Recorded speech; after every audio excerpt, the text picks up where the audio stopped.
Voici est l'homme le plus fort du monde Popeye. Dès qu'il apparaît il montre une force incroyable. Avec un poteau métallique il épluche proprement la peau de 2 éléphants, pesant chacun 20 tonnes, ne laissant que leur squelette nu. Les femmes dans le public sont toutes fascinées par Brutus. Voyant cela Olive il tend la main pour saluer Brutus. Ce geste met Popeye complètement en rage. Il s'avance furieusement pour se disputer. Mais avant de pouvoir s'approcher, Brutus le frappe et Popeye ne peut plus retenir sa colère. Il défie Brutus sur le champ. Mais Brutus ne le prend pas au sérieux. Il pousse simplement son ventre vers l'avant. Et aplatit Popeye comme une crêpe humaine. Voyant cela Olive applaudit avec excitation. En voyant sa petite amie encourager son adversaire, Popeye tremble de colère et décide de révéler sa vraie puissance. Face à un groupe de lions qui charge, il balance ses poings et les renverse tous en quelques coups. Il jette même un lion dans un panier de basket. Olive applaudit bruyamment et envoie un baiser à Popeye. Voyant cela Brutus devient furieux et défie Popeye à nouveau. Cette fois il participe au lancer de javelot. Au moment où Popeye s'apprête à lancer, Brutus attaque par derrière, le frappant dans le ciel et l'envoyant directement sur la lune.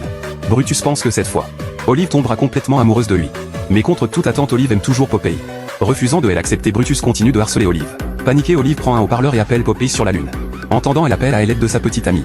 Popeye s'agenouille et prie sincèrement vers le ciel. La seconde suivante une étoile brille soudainement.